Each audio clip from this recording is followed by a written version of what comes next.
Welcome back inside the Now Morning Show. It is 23 minutes after 7 o'clock, and we appreciate you being here with us. This morning, we're going to chat a little bit about music, and not just any kind of music, but the Mannette Academy of Music. And I want to welcome Mr. Barry Mannette, who's the director of the Mannette Academy of Music. Good morning to you, sir. Hi, good morning, good morning. Thank you for having me. Not a problem. Thank you for being here. Well, first of all, tell us about the Mannette Academy of Music. You know, how long have you guys been in existence, and how has the pandemic transformed your business model? Okay, we have been in existence since 2017. The Academy was really formed with the intention of creating music literate panists.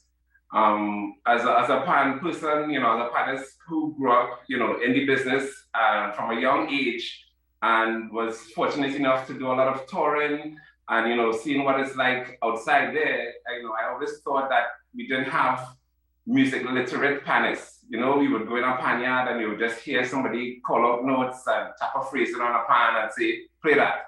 But, you know, I always found that it would be more efficient if everybody could read a score, you know? So like when I came back to Trinidad, I decided to form the Academy in 2017 and things were going along pretty well. We were located in St. Anne's and we would have our students come to us. However, since the pandemic, we had to change, obviously. We shut down initially for about 6 to 9 months. And then we kind of toyed with the idea of doing it online. So we had a couple of try runs and, you know, just to work out the kinks in it. And we went fully online after that, and it has been really good so far. Nice. I have a couple questions based on what you said there just now. Is it easier to train panists you found after they've already been playing and they know if you're playing a few panoramas, you have an idea of where things are. Is it easier to train them in the theory?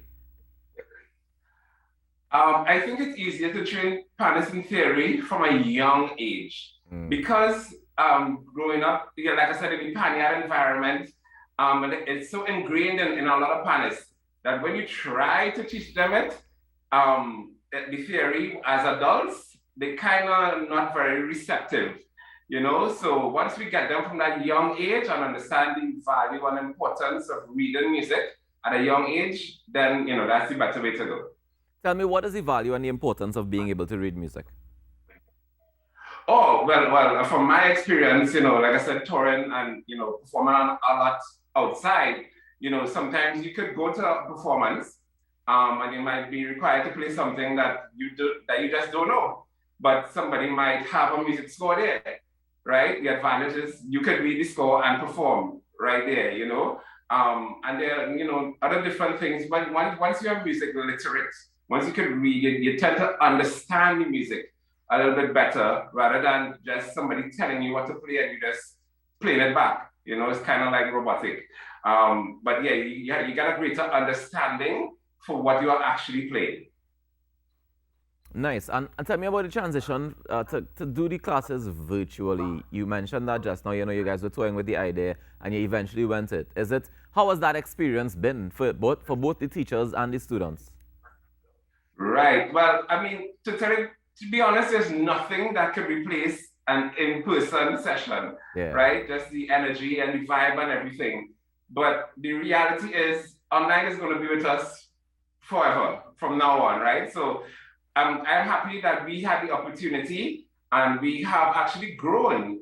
One of the advantages of doing online is that now we are able to offer our services to students. Like I said, we were based in St. Anne's, right? Now we have students from Grandy, we have students from Deep South who would not have come to our academy because they found it was too far, right? And then additionally, we branched off, we decided to get students in Tobago. And then before we know it, we had students from St. Lucia, Costa Rica, Puerto Rico, as far as Germany and Australia. We have students at our academy now. So it has been really advantageous to use this online model of teaching. Yeah. And is it just Pan that you guys teach, Pan and theory? Right. So initially we started off with Pan, but people kept asking, so are you going to be doing other instruments? So I was like, I don't know, you know. But eventually I gave in and we started to do piano in January last year. And the demand came keep coming asking for what other instruments we do. Is now we do piano, we do violin, we do guitar, steel pan, and of course music theory. Was the last one? The theory. Music theory, yeah. When we teach them Which one you would say is the favorite among the children? Like which instrument they gravitate to most? Well, without a doubt, it would be the steel pan. Most of our student base would be, young panists, and even some older ones. You have a lot of adults who wanted to learn pan when they were small and didn't get the opportunity. So now they have a pan at their home, and they contact us to get, that kind of tuition. Yeah. So that's the next thing I was going to ask. If it is I want to learn an instrument with you guys virtually, I need to have one at home. Right, yes. So you would need to have one at home. And so our academy would provide the service of connecting you to a qualified pan tuner, pan maker, where you could purchase a pan, or you could rent a pan. Because some people just don't have that finances right now. And it might be an easier option for them to rent a pan. So we can organize that for you. There are places you can rent pans from? Yes. I did not. Yeah. I didn't know that. We did that, right? That's very interesting. I mean, we're in the land of pans, so it makes sense. But I never knew that there were places that you can rent, just so you rent it just for a rehearsal or performance or whatever the case is, give it back after. Right. Well, normally they would do a little bit longer than that. So they might rent a pan for a month or two, or probably like 3 months. And you pay a certain fee per month to rent the instrument. The reality is a steel pan is a costly instrument. A chrome steel pan is quite costly. So some people, want to learn the instrument, but can't afford to buy a pan. Because like, for example, a pan is a lot more expensive than a violin. A lot more expensive than a guitar, a lot more expensive than a keyboard, right? So they may Mr. opt Mannette, to, yeah? Why do you think that is, considering that we live in the land that created the steel pan? Right, well, the main thing that drives up the cost of a pan is the chrome.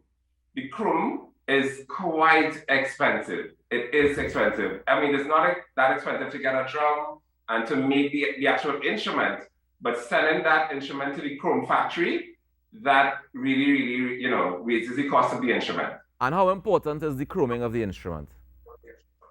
Oh, it's quite important because it protects the instrument from getting rust. Once the student or any panelist maintains it, of course, you have to make sure and polish your instrument, take good care of it. But the purpose of it, besides just looking good, is that it really protects the instrument. All right. Well, this is good information for us to learn as well. But tell me, if people want to get in contact with you guys at the Mannette Academy of Music, how can they reach out to you? Right. Well, of course, we are on Facebook. We are also on Instagram, and they can contact us at 678-0505, or you can just send us an email at manetteacademyofmusic@gmail.com. I'm curious as to how much the classes are. Give me a range of prices if you want, from let's say whatever the cheapest instrument is to learn to the steel pan. Right. So our prices are quite cheap, quite reasonable. We range between $300 and $400 per month. Okay. So it's quite reasonable. Yeah. And how much contact hours we getting for that kind of? So you would get like 4 hours. You get like 1 hour per week, 1 session per week. So you'll get 1 hour per week for the month. So you get 4 sessions, 4 hours basically. Okay, and then the rest of the time you have to practice on your own, because that's the most important part, right?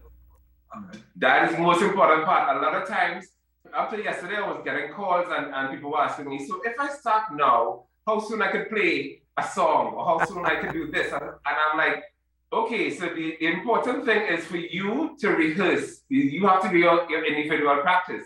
Yeah. Your tutor can work with you for that hour on a Wednesday afternoon.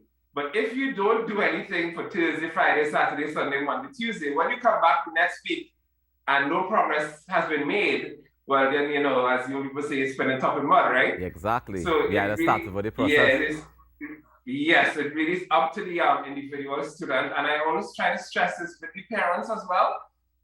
if you're investing in this for your child, you have to ensure that your child would practice. Yeah, man. I feel like we can leave it right there. That's the best place I think we can leave it. Mr. Mannette, I want to thank you so much for joining us this morning. Nice. Thank you very much for having me. Not a problem. Do enjoy the rest of your day. That's Barry Mannette, the director of Mannette Academy of Music. And, you guys can go out if you want to learn to play an instrument or you want to teach your children to play an instrument. I strongly suggest that you do, especially if you have children and you want to get them involved in something, because I think it really helps with, being able to focus. It helps with discipline. It helps with just being able to have the left side, right side of the brain working together, and everything will be everything. We take a quick break and come back with more inside in our morning show. Stay tuned.